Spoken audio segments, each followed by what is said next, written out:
Hey there, welcome to After the End, my new series that takes a look at modded adventures to an otherwise finished game.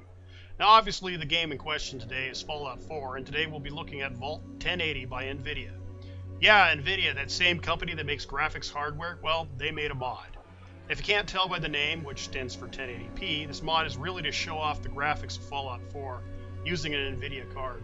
Or I mean at least how impressive the graphics would look when the game renders them properly. Now, if you're anything like me, you probably suffer from that one glitch where the graphics fail to render in high res. Yeah, you know what I'm talking about. Still, despite that glitch and the fact that I'm running in an older 750 GTX, the use of fog and God rays, as you can see here, is, well, it's pretty impressive, and the other lighting tricks they use are pretty impressive as well.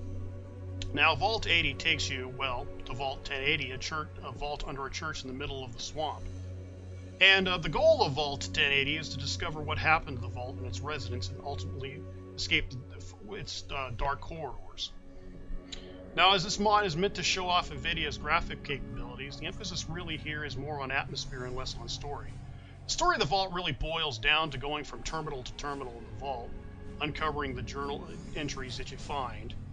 But to be fair, given the spoken nature of the dialogue in Fallout 4, options would probably have been limited in that regard to begin with. I mean, it would have been nice for them, though, to have some audio recordings, but yeah, that would have required voice actors, and that's going to cost time and possibly money if you're getting like professionals. You know, obviously time if you're just getting volunteers, and I'm sure NVIDIA would just rather spend that time on visuals. After all, they are a visual company.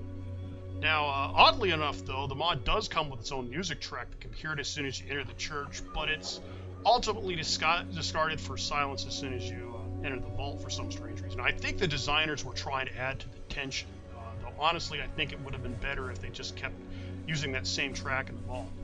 But I mean, in the meantime, there's always playlists, which what I use when I explore the vault.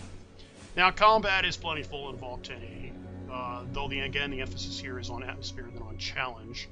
Most of the enemies you find here are kind of the lower level variety, with a few high level enemies to throw in to break up the monotony.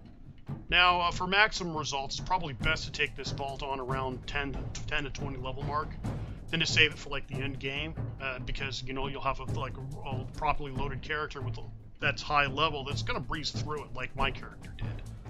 Now, in the end, this vault doesn't have a lot of wow factor, nor does it offer anything in the way of unique goodies, but it's got some nice visuals and a new vault to explore that fits the lore and aesthetics of Fallout 4.